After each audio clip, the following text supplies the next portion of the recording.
Hello बच्चों, इस सवाल में बोला है an iron plug is to be placed in a ring made of brass at room temperature 28 degree. The diameter of plug is 9.114 centimetre and that of inside of the ring is 9.097 centimeter. To what common temperature these both be brought in order to fit? Given coefficient of linear expansion of iron is 1.1 into 10 की power minus 5 per degree Celsius and that of brass is 1.9 into 10 की power minus 5. तो basically एक iron का एक plug है और उसको एक रिंग के अंदर लगाना है. ये रिंग है अपनी ब्रास रिंग, ठीक है, और ये अपना प्लग है, आयरन का प्लग है.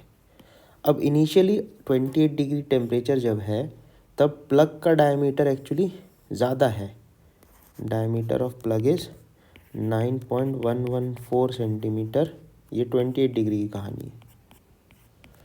और डायमीटर ऑफ रिंग जो है वो 9.097 सेंटीमीटर है. अब एक्चुअली क्या होगा, अपन को पूछा है कि दोनों का टेम्परेचर कितना बढ़ाएं ताकि ये जो प्लग है इसके अंदर फिट आ जाए, मतलब दोनों का डायमीटर सेम हो जाए एग्जैक्टली. ठीक है, तो एक्चुअली यहाँ पे सरकमफ्रेंस में हमें खेलना होगा. क्यों? अल्फ़ा जो दिया है, ये रिंग जब लंबी होगी तो उसका सरकमफ्रेंस बढ़ेगा. तो L equals to L initial 1 plus alpha delta T अपन जो यूज़ करेंगे वो ऐसा यूज़ करेंगे. पहली बात तो डायमीटर के सरकमफ्रेंस के लिए यूज़ करेंगे. दूसरी बात दोनों के लिए अलग अलग यूज़ करेंगे. और किसी टी फाइनल जब वो पहुँचेगा फाइनल टेम्परेचर पे तो दोनों का सरकमफ्रेंस बराबर हो जाएगा, तो वो फिट हो जाएंगे. ठीक है, तो दोनों का अपन सरकमफ्रेंस बराबर करने वाले, जिसको यहाँ पे L लिख रखा है. ठीक है, तो सबसे पहले ब्रास के रिंग के लिए मैं बोलूँ pi into 2 pi r circumference होता है तो उसको पाई डी लिख सकते हैं अपन. ठीक है, pi D brace 1 plus alpha brace delta T. ये हो जाएगा आपका फाइनल सरकमफ्रेंस जो होगा, सरकम फाइनल. ठीक है, और यही जो है वो प्लग का भी हो जाएगा. तो pi into D iron circumference into 1 plus alpha iron delta T, ऐसे अपन लिख सकते हैं. ठीक है, अब यहाँ पे वैल्यू सब्स्टिट्यूट करना पड़ेगा. देखो पाई पाई तो कैंसिल आउट हो जाएगा, कोई दिक्कत नहीं यहाँ पे. तो वैल्यूज़ डालेंगे तो 9.097 1 प्लस 1.9 इंटू 10 की power minus 5 T minus 28 equals 9.114 1 plus 1.1 into 10 की पावर माइनस 5 टी माइनस 28. दोनों 28 से लेकर टी टेम्परेचर तक हीटअप करे गए.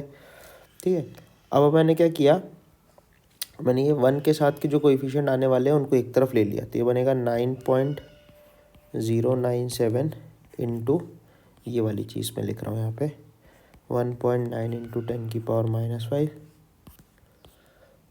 माइनस ये वाला टर्म इधर पे ले गए, उस तरफ ले गए. तो बन जाएगा 9.114 इंटू 1.1 इंटू 10 की पावर माइनस 5. ठीक है, पूरे में टी माइनस 28 कॉमन आएगा. This will be equal to 9.114 minus 9.097 ऐसा.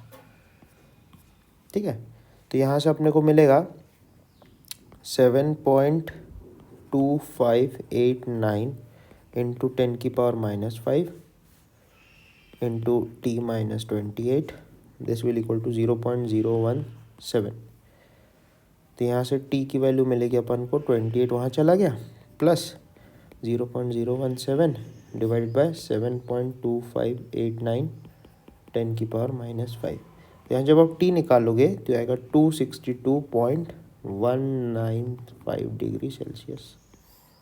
तो इतने टेम्परेचर तक हीट करना पड़ेगा ताकि वो प्लग जो है वो उस रिंग के अंदर फिट हो जाए. ठीक है, थैंक यू बच्चों.